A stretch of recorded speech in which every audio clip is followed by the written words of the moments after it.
part of the Press Play Podcast Network.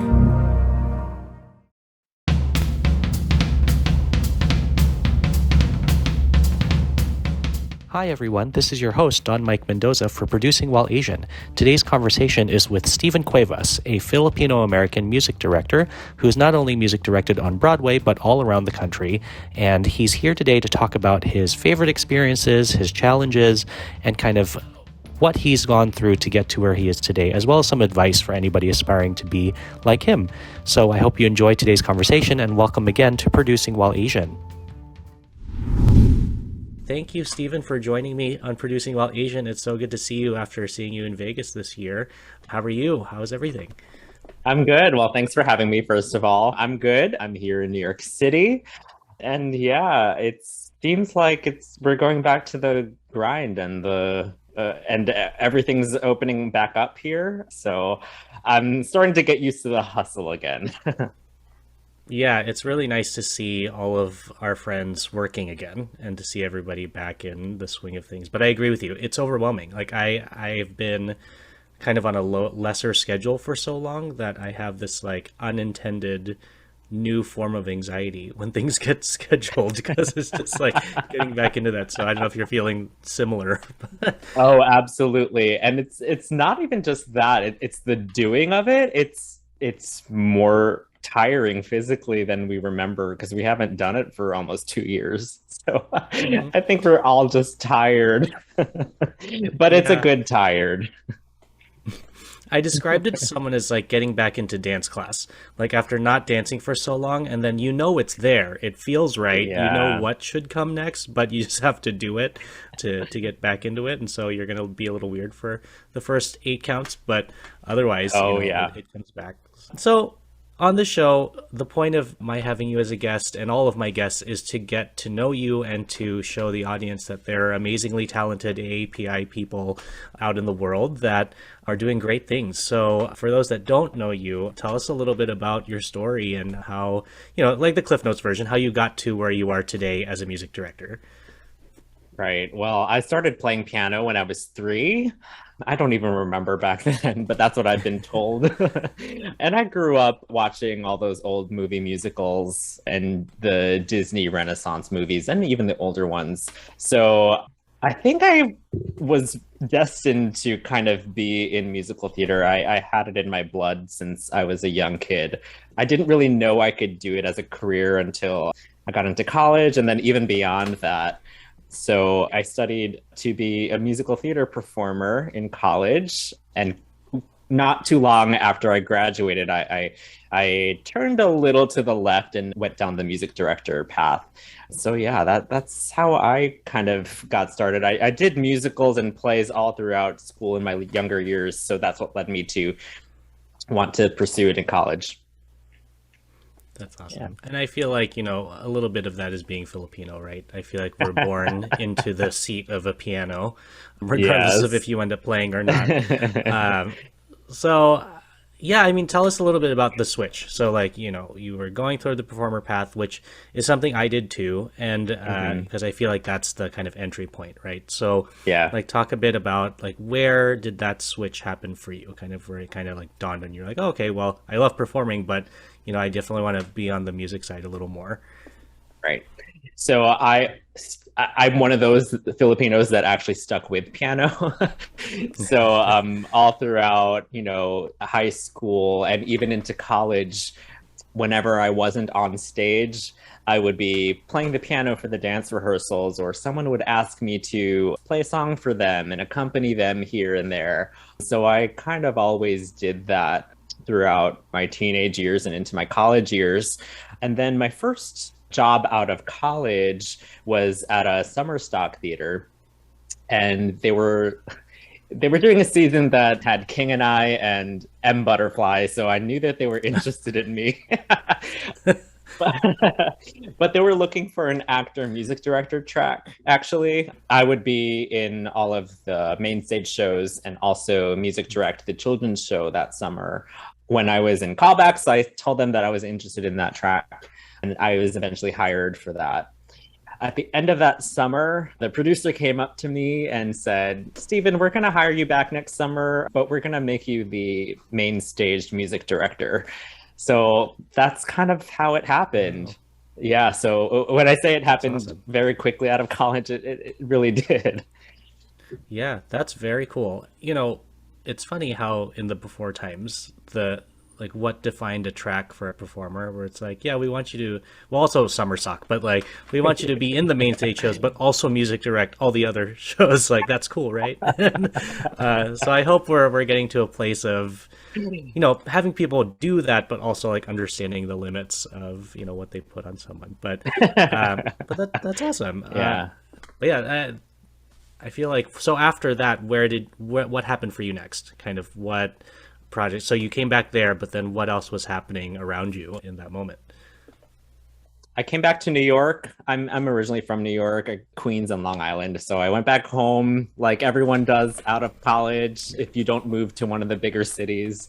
So I just happened to live near one of the big cities and the one that everyone wants to go to when they're pursuing theater. So I started doing, one-off jobs and, any side job that had music involved in it. And that's how I kind of got started. I like to say I didn't have any survival job that didn't have music in it. So I was kind of lucky that way. And I just started meeting people throughout all of those jobs. And in my field, that's kind of how you get connected with everyone in the business. You just do gigs, you say yes to everything. You say yes to things that you don't even have the skill to do, but you figure it out once they hire you. So that's what I did. For example, one of my jobs after all of those summer stock gigs was the national tour of Spring Awakening. When I saw that they were looking for a viola player, I played violin growing up, so I thought I'd submit for it. And I actually got the job, not ever having touched a viola. And so after I got hired, I said, well, I need to get a viola. I need to figure out how to play it. I need to figure out how to read the clef, which was all different. But yeah, and so that job and saying yes to something I didn't actually do led to my first touring experience. That's awesome. And you are one of the first, I think you might be the first music director that I'm talking to this season. And this is the first season of Producing While Asian, so hooray. So it's nice to get the perspective from the music side. And the other thing too, it's like some people, not necessarily in theater, but there are a lot of people that don't realize how essential the music side of musical theater is. And so I feel like, if you have that skill, it's awesome, because like you're going to be hired a lot because you're in demand, because the shows don't exist without your skill. So, you're very important. So, which is really great, but it's so cool to hear that, not only in the piano world were you getting hired, it's also in other instruments as well. Do you feel that, and I ask this because like as a musical theater, someone who started as a musical theater actor, I was very poor at music theory. And so I was not the Filipino that studied piano. And but I could keep a tune.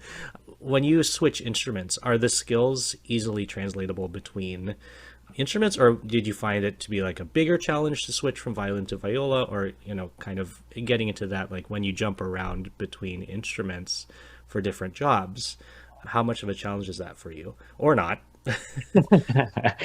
I like to think of it in terms of what is needed of me. For example, I knew when I took that Spring Awakening job on viola, there was a set of music I needed to learn and learn well. There was a type of tone that I needed to perform the songs. I was in the middle of a string trio. I knew the music beforehand. So it's kind of like I knew what was going to be asked of me. So I went into it that way. And I do that with a lot of types of jobs. Like, what is the music direction? What is the direction of the music direction in this show? What do the composers and the creative team need from me? So I tend to approach things that way. What is needed of me as the music director, as the musician in the pit? And then I approach it that way. It then becomes less overwhelming that I don't have to learn every single skill on this instrument or every style of music. It's always kind of prescribed before I head into a gig. It's awesome. So touch a little bit, you did already, but maybe go a little bit more into your process. So maybe it's like a twofold question. So when you first got signed on to be a music director full time, and now you were facing not just your own instrument, but now everybody's instruments, about that experience, and then how your process going into a new gig has evolved since that first time to now, because what you're doing now is way beyond that first experience, right? So kind of how has that changed over the years? Mm-hmm. It all depends on the gig, the show, the concert I'm doing. But I think a general sense of what I do is I take a look at the general scope of the show, what style the show is, what genre of music, who are involved, the singers, the actors, the directors, choreographers, all that kind of stuff, the composers if they're involved, orchestrators, all the different people who go into making a show. And I see where I fit in that. I obviously get the music, the score, the script, and do a little research beforehand so that day one, when I'm expected to teach an entire score, I know what I'm doing. But right. It's funny how like all that prep work will prepare you for day one, but then you get in the room with all the other artists, and then a lot of your perspectives or ideas kind of shift because of the collaborative nature of theater. So something I might not think of may just pop into my head at any given moment because I'm inspired by a dance rehearsal or something that is said when the director talks about this moment in the show. Mm-hmm. Or maybe vice versa, and the choreographer will take a listen to music rehearsal and they see that the cutoff is on 4 on this note. So they will choreograph something on beat 4 to mimic the cutoff in the vocals.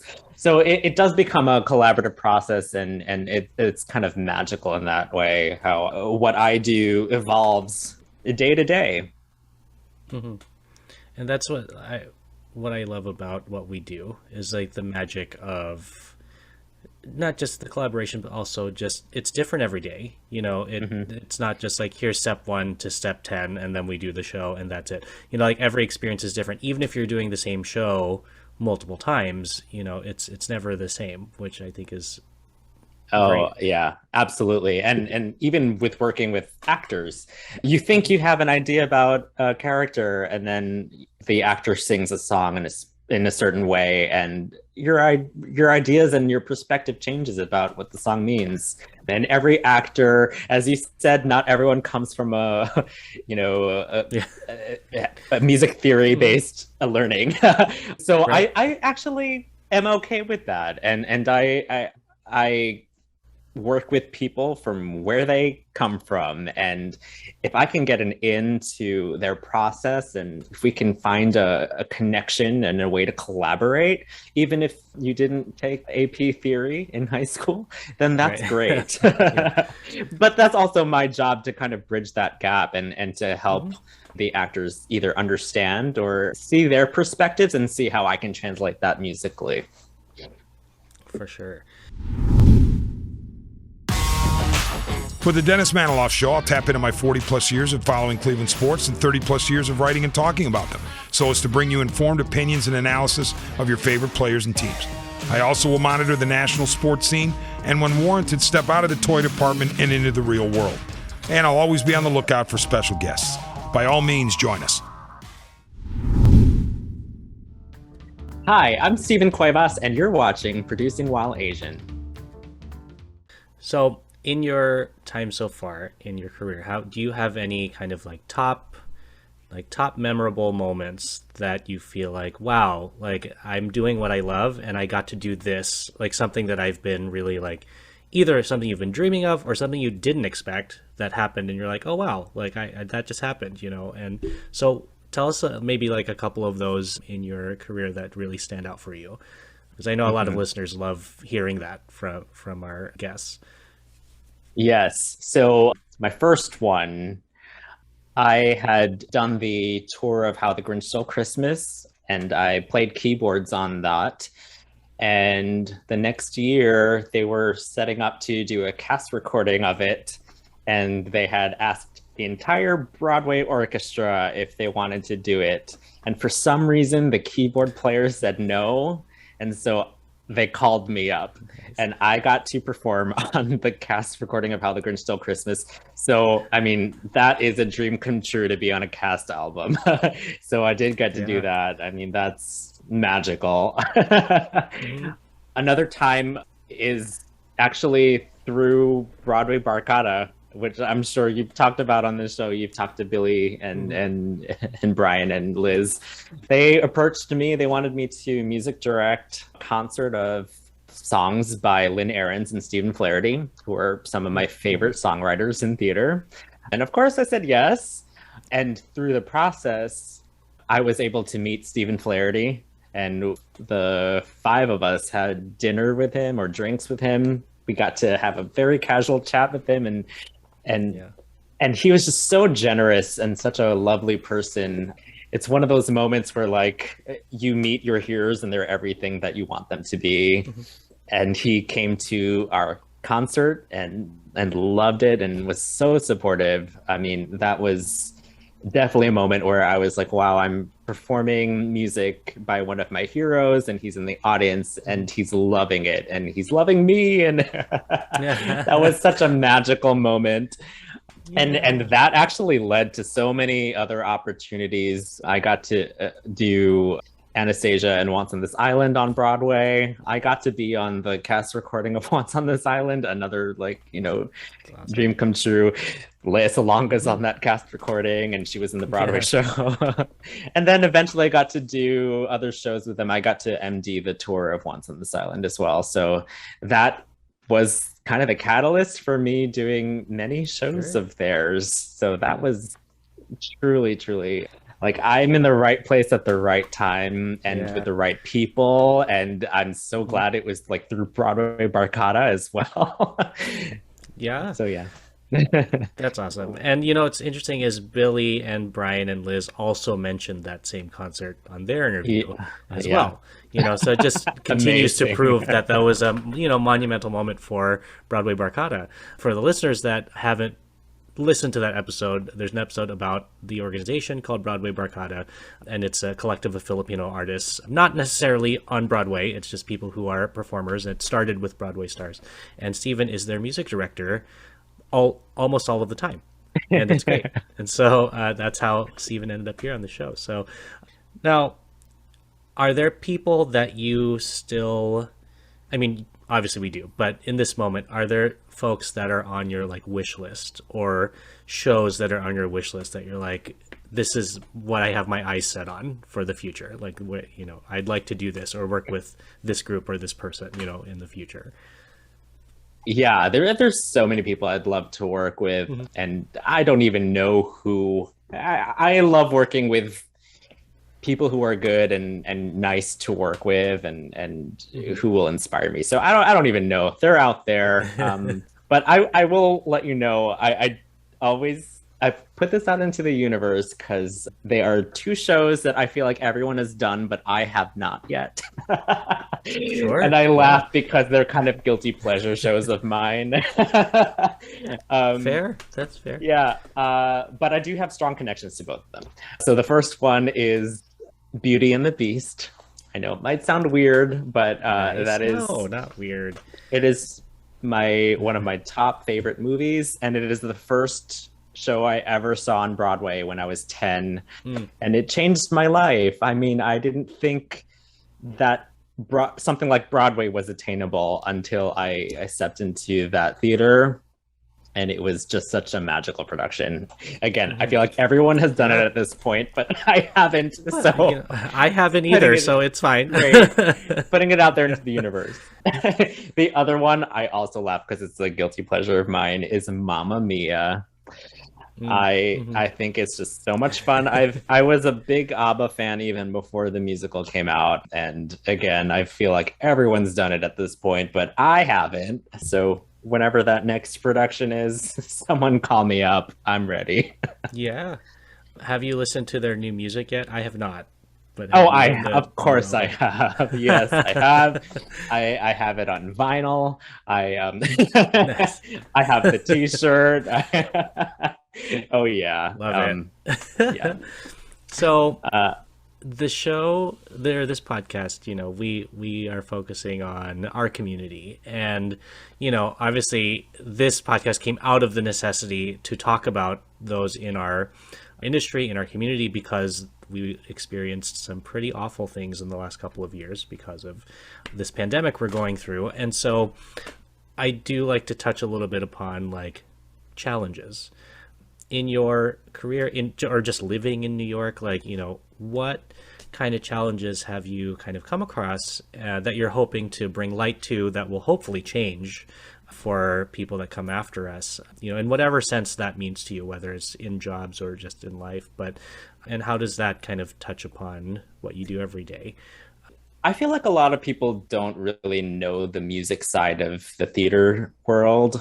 And a lot of it comes, you get a lot of jobs by people just recommending you and asking you to either sub on a show or outright hiring you for something. And that, as you can imagine, is hard for musicians of color, because we're not usually the first people that in a majority white field thinks about. So there are certainly challenges in my field and things we need to overcome about diversifying what the pits look like, what the music directors look like. And this is across the board. This is even female identifying players and music directors, conductors. In a way, we who are not in the majority have to perform even that much better when we're asked to do jobs, because they can very easily say, oh, that person wasn't good, so I don't want to hire them for the next job. Whereas I feel like a lot of white musicians, and especially the up and coming white male musicians, kind of get a pass if they don't do as well. The way it works in Broadway orchestras is that people are hired to play the show full time, and then those players are allowed to pick their substitute musicians. And in a lot of cases, and especially when you have a mostly white and male orchestra, they're going to ask that kind of person to also sub for them in a show. So I've felt, whenever I've observed shows in pit orchestras or subbed in pit orchestras, I get a sense of, oh, what is he doing here? How did he get involved? Who did he know that got him into this pit to watch or to play? And then there's always like an ear out. Oh, is he playing well? I always get that sense, even if it doesn't exist and it's not like outright said. I always get that sense. And then on the opposite side of things, for music directors, we see shows that are always, there's certain shows that tell, say, Black stories or Latinx stories. They always go to, whether it's right or not, they always ask Black conductors, Latinx MDs. And great, those people should be telling those stories. They never do those with Asian musicals. Why is that? Right. You never see Asian conductors conduct or music direct Asian shows. So I have never music directed an Asian show. I've never done Miss Saigon. I've never done The King and I. I've never done Pacific. I've never Here Lies Love. I've never done any of those shows. Those shows were all music directed and conducted by white people. So I wonder where or why it gets lost in translation when you hire an all Asian cast, but then it doesn't go to any other department. Right. So that's where I am at the moment. And so sure. Beauty and the Beast, Mamma Mia, an Asian show. I want to do an Asian show. Of course. And, it's interesting that issue, it's pervasive because it's on the creative side of these shows, the production side of these shows. Like that's, I feel like a lot of other issues that come up, and we can even talk about like casting issues, even though people are a little more conscious nowadays. But, that comes up because the creative side is not filled with at least a majority people that are part of that culture, so that's why I exist in what I do, because I'm like, if I don't, fight to get to that table, Scarlett Johansson's going to play another Asian superhero, like if I don't speak up, no one's going to say something about it, because it's going to go through all those levels of approval without anybody noticing, because they don't realize that it's a problem. And so, that's interesting to hear you say. There was somebody that I was talking to recently and it was an actor, and she said that she has never been reviewed by an Asian critic.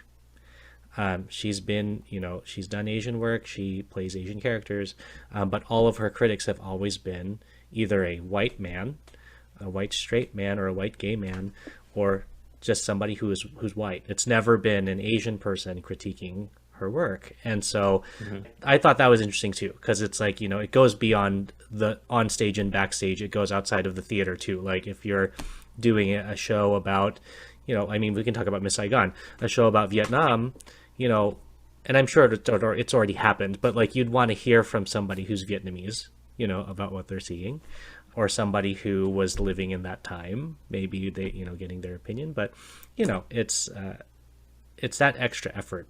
And I feel like, correct me if I'm wrong, but in the music industry, we do have a lot of our AAPI brothers and sisters that play instruments very well.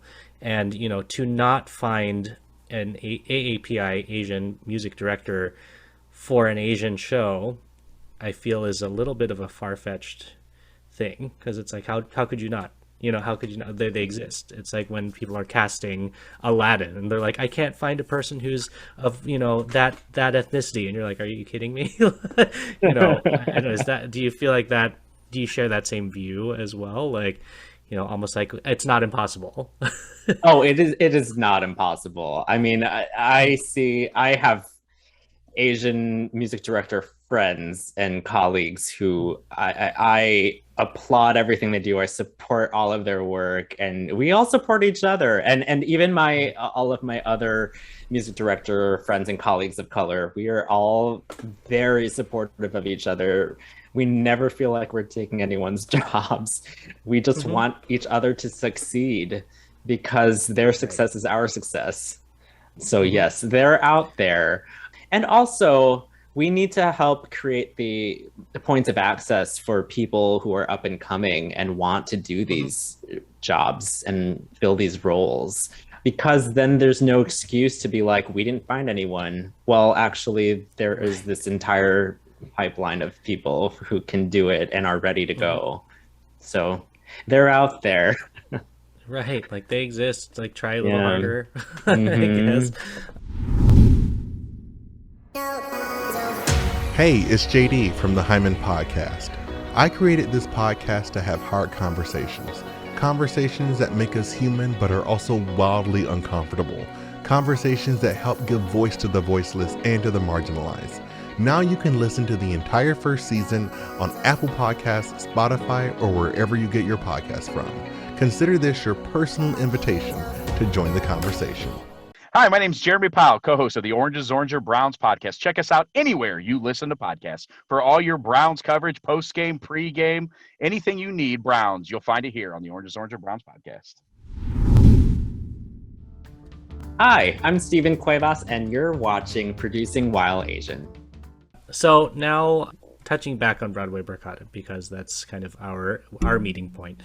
And with my own organization, I feel like we also are in the field of creating our own opportunities as well. I feel like people of color, whether you're Asian or not, it also behooves us to create work, to create opportunities, kind of what you were just saying. In this moment, you are kind of touching on the producer side a little bit sometimes. So here comes the question, on a scale of 1 to producer being like, absolutely, it's what I do, I love it, that's me, in addition to what I do, or 1, which is like, not at all, like I talk to producers, but I don't really identify in that field. or a 5, which is I do both. You know, where do you sit on that scale of like 1 to 10, and why? You know, it's always awesome to hear the answers to this question. So I'm looking forward to what your thoughts are. Yes. So, you know, I would have had a very different answer pre-pandemic, but because of the pandemic, I think I am inching closer every day to the producer end of things. First of all, throughout the pandemic, I've had to produce my own music, or any music that I have created over the last 2 years virtually. I've had to kind of oversee that and in a sense be a music producer. I've had to also just wear so many more hats than I've ever worn over the last 2 years, whether it's, you know, directing or running rehearsals or gathering the people, finding the people, you know, maybe even fundraising. So, I mean, I've done a little of what is involved in producing over the past couple of years. And you know what? I don't think I see that stopping anytime soon now, especially because there's no way to go back, you know? There's no way to go back to the way things were when they were not optimal. So whenever I have the opportunity to have a word in like who gets hired and how we go about things, I'm going to have my say, and I'm going to let them know when it's not right, or hire appropriately to whatever show I'm doing. This is a show centering Black trans people. Okay, can we find Black trans musicians? Like, that's how I'm going to approach everything now, because everyone's story should be told, and authentically so. So I'm inching every day to that producer end of things while still doing everything I'm doing. Of course. And I feel like it takes a producer is different in every part of our industry. You know, it's really nice to hear from a music producer's point of view this time, you know, but the one through line that connects all of us in the different parts is organization. You know, you kind of become the like den mom, so to speak, to make sure everything is good, like everyone's, you know, on the same page. And like you're saying, finding people and bringing people together. I feel like that's also the best part of that skill, is that you're creating community every time. You're creating a new community every time. And so and building that pipeline you mentioned, which is just so important, especially in whatever the aftermath of this changeover that's happening is in our field. So it's really good and awesome to hear what you're doing in that sense, because I feel like we're all coming at it in different ways. Is there anything in your opinion now, in addition to what you've said, that you'd like to see more of, or that you'd like to see never come back again in the reboot of our theater world, you know? And you can just do the, you know, what you'd like to see more of. Don't have to talk about eliminating things, but even though there are things that we can be like, we're good with that. But, you know, is there any part of the culture that you really want to encourage more of in this new time, or anything that you were like, oh, well, that happened before, but we don't need to see that anymore? Yes. I want to see every creative, design, producing, etc. team be diverse and inclusive always. I want to see at least one female in every one of those teams.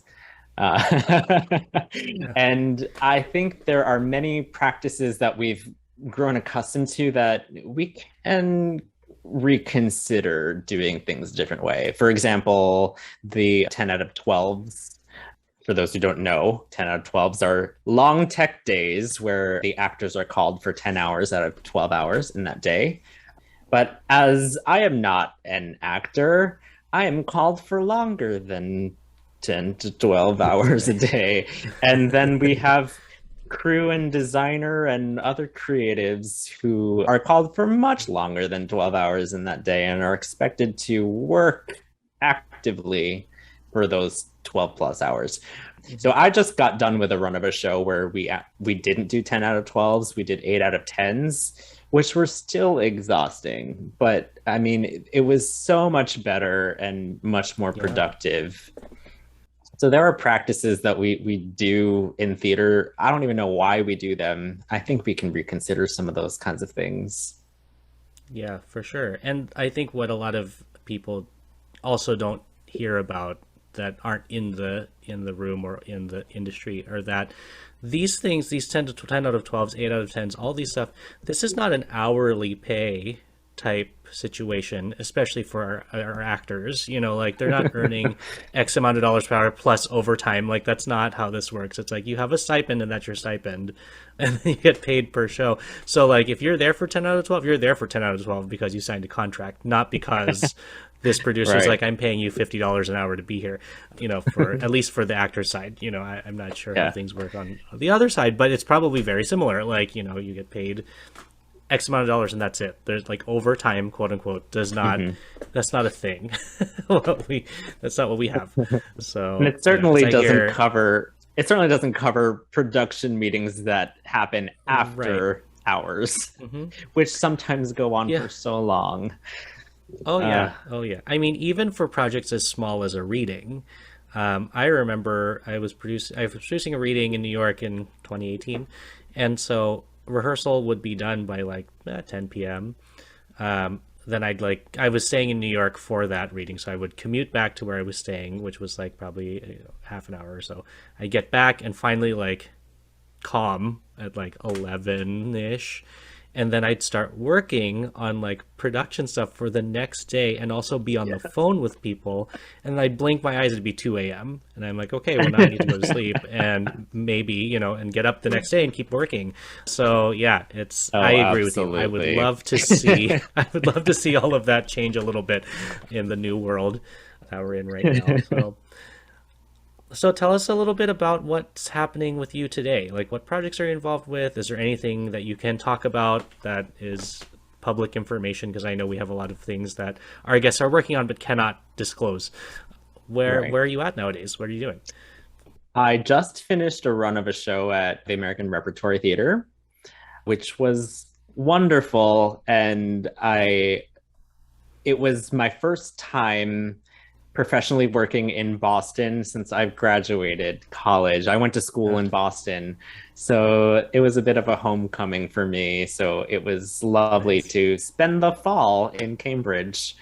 So I just got back from that, and I am working on some things and training on a few things.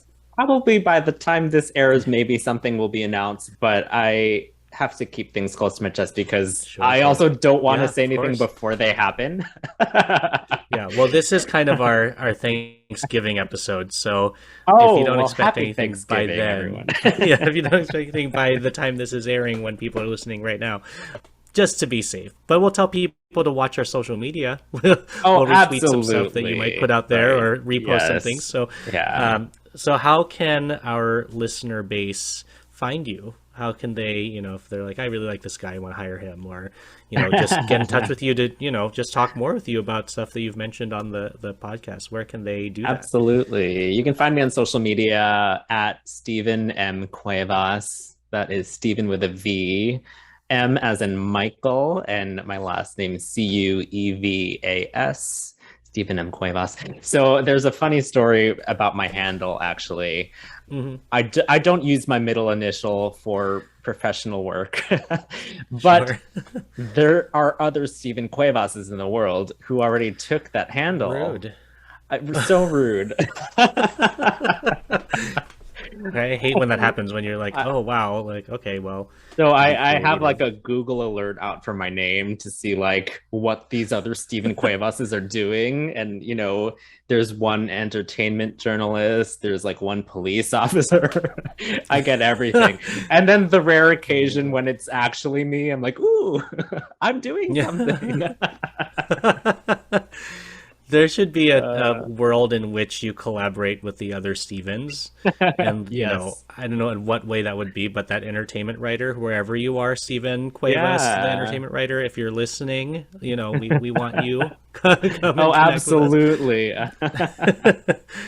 That's really funny. But yeah, social media is so weird. It's just this world of things that are real sometimes, but mostly not real. But you know, it's a great way to connect with folks. And so all of that on the last kind of question for the hour, and this is a very interviewee type question, but I feel like it's worth it because it matters, you know. So great.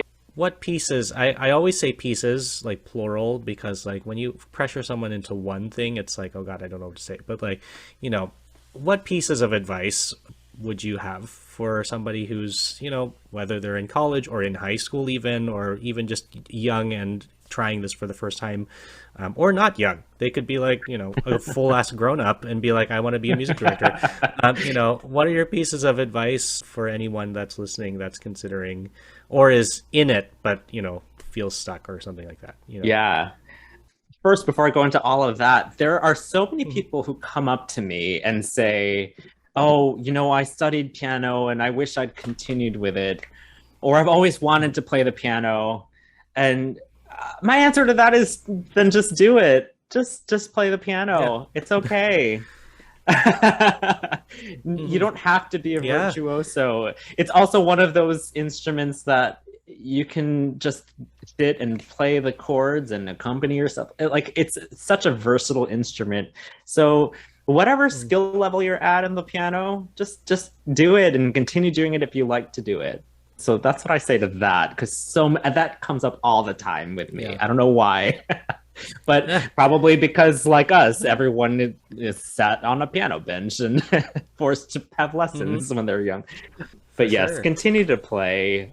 I think that especially people who go into the music side of theater, I say see and recognize what you're good at, because we all have our strengths as musicians. Musical theater covers so many different genres of music that there's probably something you're really right for. So I think recognize what you're good at. And if there's something that you're not comfortable with and you feel like you're going to be called upon to do that, I think look into that too and see how you can approach those things that you're not necessarily the best at, and see how you can improve it to a level where you can comfortably perform it. There are so many styles of music that I don't profess to be an expert in, but I've been hired to do them.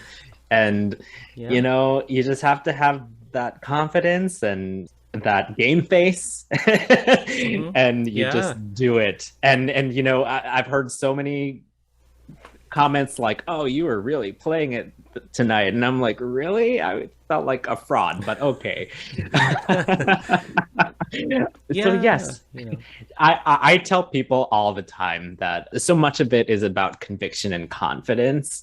So I like to tell this story because it actually did happen to me. So when I was in high school, I auditioned. I was playing the violin, but it wasn't my main instrument. It's not what I was focusing on. But I did an audition for all state adjudications.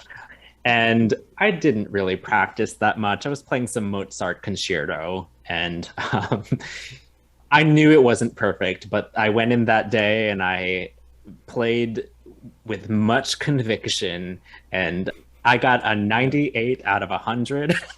And I saw the comments afterwards, and it said, it sounded like you were having an off day, but I know you know how to play the instrument, or something like that. So that's why she graded me very high.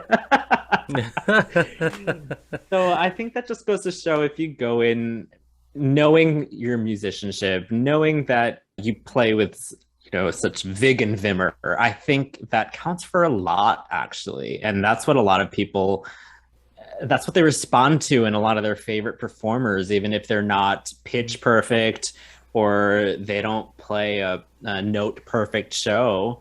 You're looking to really get grabbed by that performer.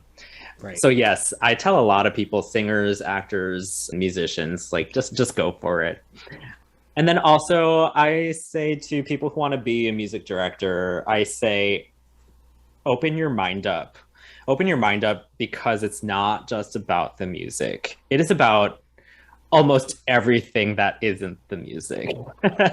It is about the actors who are actually singing the words and producing the sound. It is about the movement that they're doing that was given to them by the choreographer. It's about the concept that the director has. It is about the design of the show, how it looks, how it sounds, and it's about the audience and how they're going to respond to you.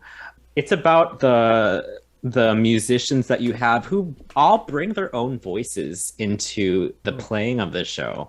So it really is about so many other things than just getting the music right. It's really about the collaboration and the storytelling of it. So if you want to approach it that way, how does the music function in a show? Why is music happening in the show? Why do the orchestrations flow the way they do? Why does it happen in this moment with this scene change, and when the light hits a certain way, and when they're wearing this certain costume, and how it sounds in the house? Just all of that. That's to me what music direction is about. It's rarely just about the music to me. That's what I say to prospective music directors. Just open up your mind, open up your world to everything around you, and see how you fit in that. That's awesome. It's because the music is the jumping off point, right? Mm-hmm. That's just your way in the door. Like after that, there's so much more. And so, but that's great.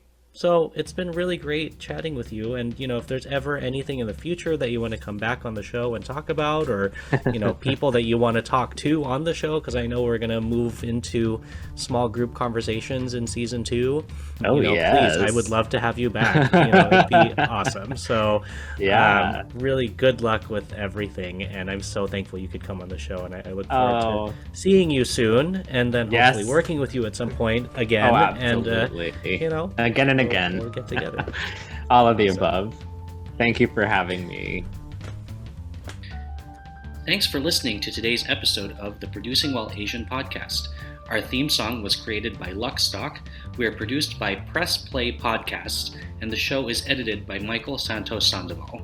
If you have a moment, please leave a review and a rating, and be sure to send us any topic ideas you have to producingwhileasian@gmail.com.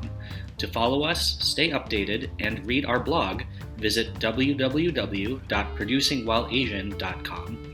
We hope you join us again soon.